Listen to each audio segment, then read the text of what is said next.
Lonjakan kasus COVID-19 yang terjadi di sejumlah daerah di tanah air tidak hanya menyasar orang dewasa. Anak-anak pun terpaksa terpapar virus corona yang ironisnya dibawa oleh orang dekat mereka. Bahkan pemirsa, hasil penelitian menyatakan risiko dan potensi kematian pasien COVID-19 anak sangat tinggi, yaitu mencapai 40%.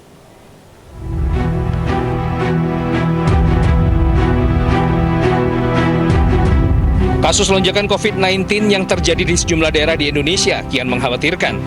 Usai libur Lebaran, catatan kasus positif COVID-19 di tanah air serempak melonjak. Ironisnya, kasus COVID-19 tidak hanya memapar orang dewasa, tetapi juga anak-anak. Anak-anak terpapar COVID-19 dari orang dekat di lingkungan keluarga dan permukiman.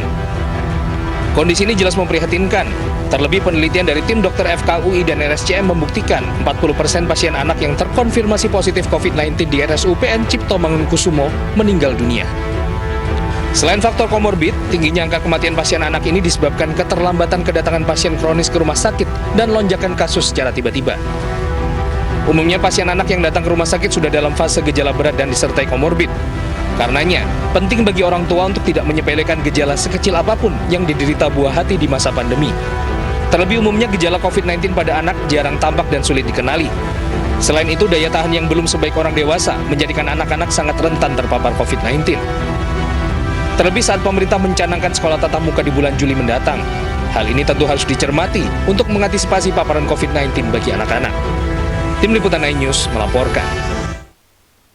Sebanyak 40% pasien anak yang terkonfirmasi COVID-19 di RSCM Jakarta meninggal dunia. Dan untuk mengetahui penyebabnya serta resiko yang membedakan dengan pasien COVID-19 dewasa, sudah bergabung bersama iNews Young Profesor Ari Fahrialsyam, Dekan Fakultas Kedokteran Universitas Indonesia. Selamat siang, Prof. Selamat siang, Mbak. Baik, Prof, 40% anak dirawat di RSCM meninggal dunia karena COVID-19. Sebenarnya apa penyebab seorang anak ini mengalami gejala buruk atau gejala yang sangat parah di COVID-19 ini? Ya, mungkin saya sampaikan dulu bahwa FKUI sebagai suatu institusi pendidikan dan juga sebagai suatu pusat riset memang kita sudah mulai ya, paper-paper kita sejak April itu sudah mulai dipublikasi secara internasional dan evaluasi kami minggu lalu itu sudah 114 publikasi internasional yang kita sampaikan, yang artinya berhasil kita publikasi dan itu dipublikasi di jurnal internasional dan sebagian itu di jurnal-jurnal ternama dunia, termasuk salah satunya yang kita publish yang ditanyakan tadi. Jadi ini harusnya juga menjadi perhatian hasil dari studi kami ini yang dikerjakan oleh FKUI RSCM bahwa dari pasien-pasien anak, ini kan kita tahu bahwa RSCM adalah pusat rujukan nasional, jadi boleh dibilang itu sebagai pusat sebagai rumah sakit tersier gitu ya. Jadi sudah artinya dirujukan dari rumah sakit yang ada sebelumnya. Nah, ternyata memang tadi sebutkan dari hasil studi ini menunjukkan bahwa 40% pasien-pasien itu akhirnya meninggal dunia.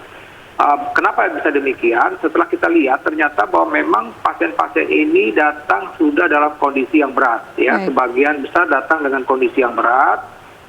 Kemudian juga sebagian besar juga dengan komorbid, ya terutama adalah ginjal. Jadi ada anak-anak yang memang sudah rutin cuci darah, ya ada yang memang sudah karena penyakit sebelumnya begitu ya. Jadi ini memang ada anak-anak yang dengan komorbid. Dan satu hal lagi bahwa dari analisa kasus-kasus yang meninggal ini itu salah satu faktor resikonya adalah umur di atas 10 tahun. Nah, umur di atas 10 tahun. Jadi ini harus menjadi perhatian. Baik. Bahwa anak-anak bisa mengalami perburukan penyakit dan kalau ini terlambat dibawa ke rumah sakit juga bisa fatal sampai menyebabkan kematian.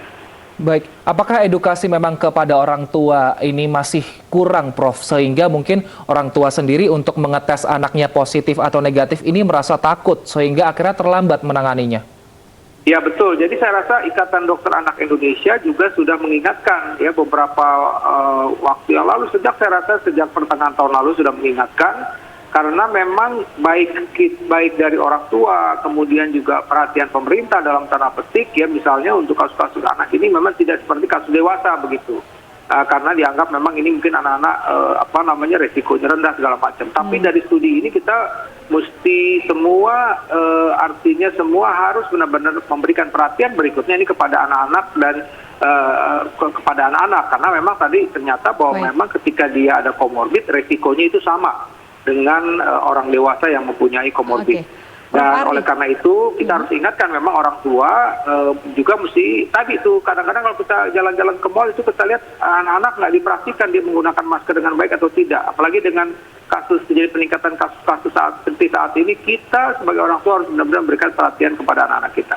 Baik, Profesor Ari, jika ada anak yang tidak memiliki komorbid, apakah pemulihannya jika terkena COVID-19 ini cukup cepat? Karena memang biasanya metabolisme anak jika luka atau apa itu lebih cepat sembuh ketimbang dewasa. Apakah itu benar? Ya, secara umum sih seperti begini. Ketika memang pasien itu dalam keadaan OTG misalnya, ya tanpa komorbid, itu memang proses penyembuhannya akan lebih baik. Saya rasa secara umum itu pada orang dewasa juga posisinya sama. Tapi yang terpenting betul tadi juga kadang-kadang kita artinya begini, tidak juga menjadikan mereka sebagai tracing gitu loh.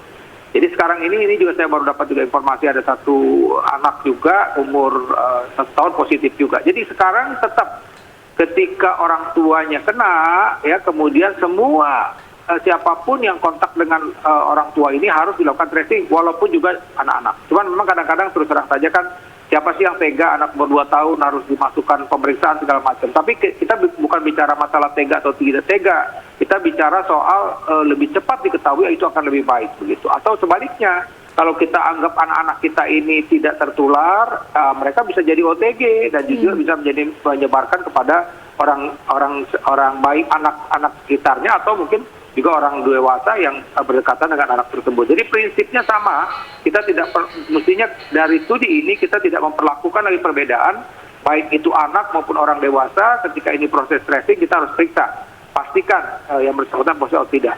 Kalau ketika ini memang positif, kita pastikan apakah ada gejala atau tidak. Jadi harus pemeriksaan, karena anak-anak kan kadang-kadang juga mengeluh nggak jelas ini sesak napas, batuk, tidak seperti orang dewasa. Tapi setelah itu harus dilakukan pemeriksaan dan dipastikan kalau memang ini tidak ada gejala, ya tentu bisa isoman dengan orang tua atau yang kebetulan memang juga positif yang tidak tanpa gejala dan dengan tanpa gejala. Demikian.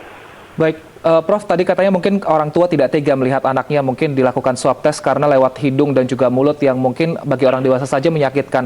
Apakah mungkin alat tes seperti Genos yang tidak sakit, hanya menghembuskan nafas ini bisa menjadi hal dasar untuk mengantisipasi penyebaran COVID-19 pada anak? Apakah itu cukup, Dok? Prof? Iya, sekarang kita mesti kita membedakan ini alat screening atau alat diagnosis. Kalau kita bicara soal alat screening, oke lah, ini Genos bisa alat screening misalnya, walaupun kita nanti akan buktikan lagi pada anak bisa apa tidak. Tapi kita tujuannya adalah tadi nih, kalau ketika tujuannya adalah untuk tracing, maka kita baiknya memang dilakukan dengan PCR untuk memastikan tadi. Tapi kalau untuk screening saja oke lah, misalnya ini nanti mau naik kereta, ini di standarnya untuk periksa Genos itu masih oke. Tapi ketika ini tujuannya untuk tracing, bahkan untuk membuat diagnosis, karena mungkin anak-anak kita ini demam-demam, batuk-batuk, nah ini tadi itu. Kadang-kadang kan kita anggap, ini batuk pilek biasa. Nah ini tadi nih, jadi dari data-data yang kami dapatkan ini, ternyata di awalnya memang seperti itu. Demam batuk pilek biasa, kemudian didiamin kok makin lama makin parah. Nah kemudian ketika diketahui bahwa ada orang yang mengasuhnya itu positif, baru berpikir, oh jangan-jangan anaknya positif. Nah seperti tadi itu. Karena justru krusialnya adalah minggu pertama oke lah ini virus ada di dalam tubuh anak tersebut atau siapapun. Yang berikutnya adalah ketika antibodi sudah terbentuk, yang artinya gini, kalau ketika memang faktor-faktor inflamasi, peradangan-peradangan sudah terbentuk, atau jatuh ke dalam yang kita bilang badai sitokin. Karena pada kasus-kasus yang ada dilaporkan oleh teman-teman ini, itu kita temukan tadi, adanya peningkatan tanda-tanda infeksi akut, ada peningkatan juga sel darah putih, kemudian juga beberapa parameter-parameter lain yang menunjukkan bahwa terjadi suatu peradangan yang luas pada tubuh si anak tersebut. Gitu. Baik, terima kasih Profesor atas informasinya, cukup bermanfaat ini buat orang tua di luar sana, walaupun ke mall mungkin kasihan anaknya pakai masker, nanti nggak bebas beraktivitas atau sesak napas, padahal itu penting loh, anak kecil juga harus pakai masker, orang dewasa juga pakai masker. Betul sekali, jangan lupa ketika di keluarga mungkin ada yang positif, jangan lupa untuk nggak apa-apa swab PCR meskipun agak sakit, tapi seenggaknya ini untuk menangkal agar anak kita bebas dari COVID-19.